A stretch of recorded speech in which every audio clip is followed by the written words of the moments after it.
All right. All right. Hi, my name is Darlene Foster. I'm Warm Springs, Wasco from Central Oregon, Warm Springs Confederated Tribes. And I was just talking to Christina about our different ways of healing and the only ways that I remember my mother teaching about healing. I was just telling her that my mother had healing hands for.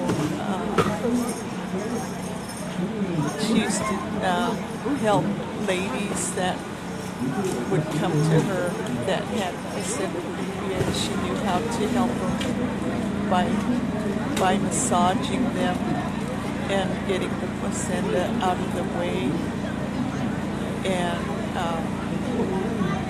then also if we had a bellyache, she always knew how to massage us to make us feel better. And even to this day, my daughter, she always misses my mom and says, I sure wish Kafla, that's our word for grandmother, were here to help me with my bellyache. And I don't know what it is about my mother's healing hands that she had. And I kind of wish she passed that magic along to us. And the other thing that I was sharing was that my aunt also had a magic touch with her fingers. Whenever we would get a nosebleed, she would massage us on the back of the neck, and our nosebleeds would just stop instantly. And I don't know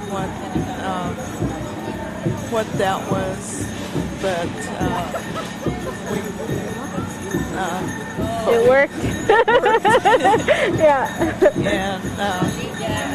And my mother would always point out like moss on juniper trees, and she would say that moss is good for arthritis, but she never told us what to do with it.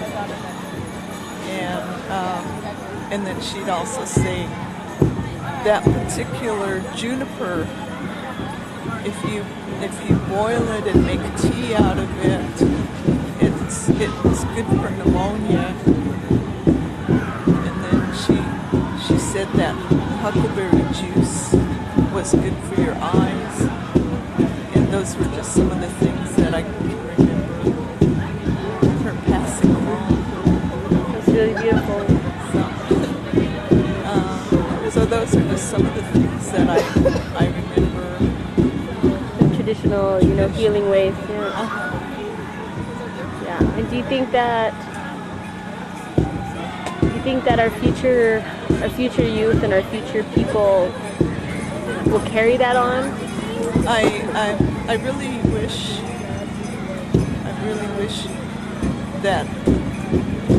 that it could be passed on. I know I was asking my mother about the herbs and stuff like that. What she said is there was a man that knew all about the herbs and things, but he had no children, and he was really stingy with all of the knowledge, and he died with all that knowledge. And I've heard about things happening like that. Yeah. I have, and within my own people, and that's the people suffer. Yeah. So we have to. So all that knowledge died with him, and the only way that it was passed on is if they happen to need help with some of the stuff, like my mother needing the huckleberry juice or the juniper. That it's in demand at that moment, right? And then the other thing that I was sharing was about the mental health part was about our cry ceremony. Yeah. Right after a funeral,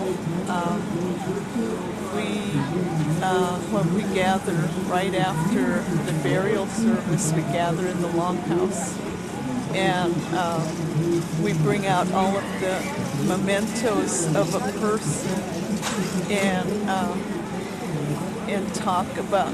We have a designated person talk about all of those things in a really almost harsh way, reminding everybody this person is not going to be here anymore. You're not going to see this person wearing these items, sitting in this chair, being here anymore.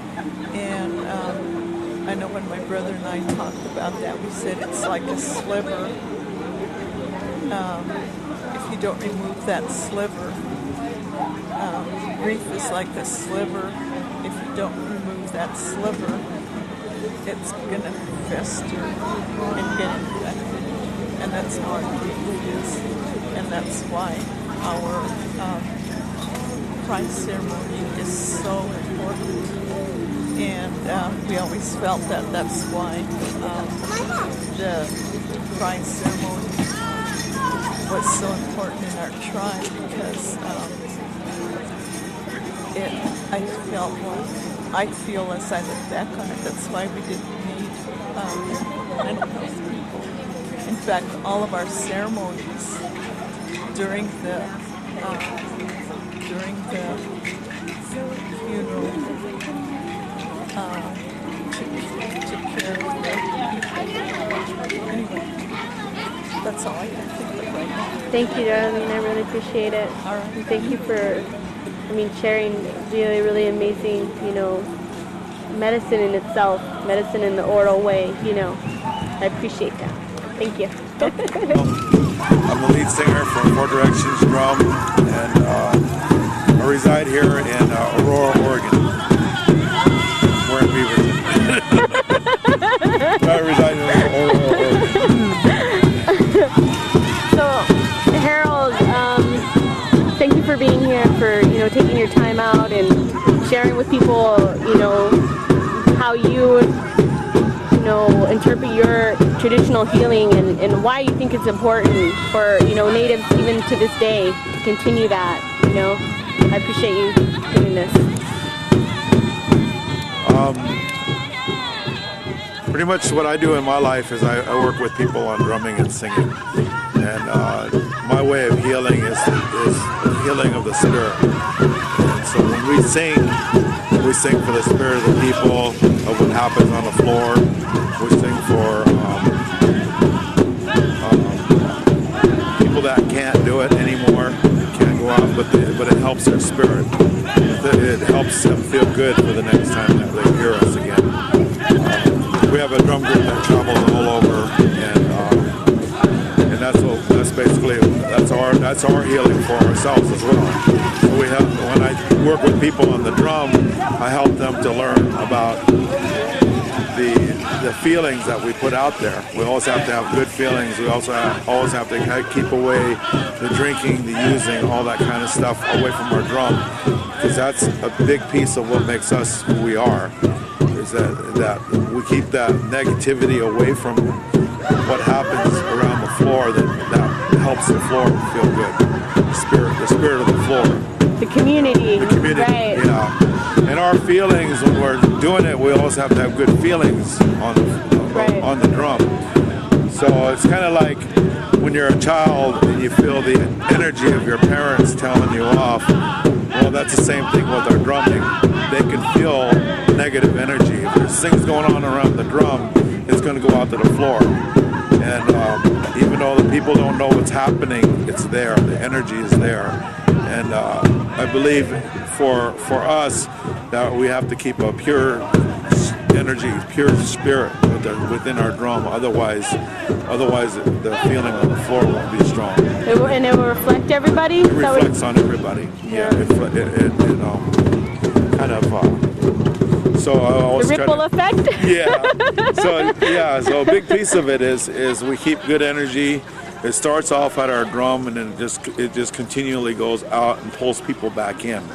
So that's the ripple effect, is that the energy goes out and then we pull people back in, because they, and you'll see it if anybody travels and sees our drum, you'll see that. The best drum in the whole world. I don't know if I'm the best drum, but Yeah, I do know that I the try best to. drum.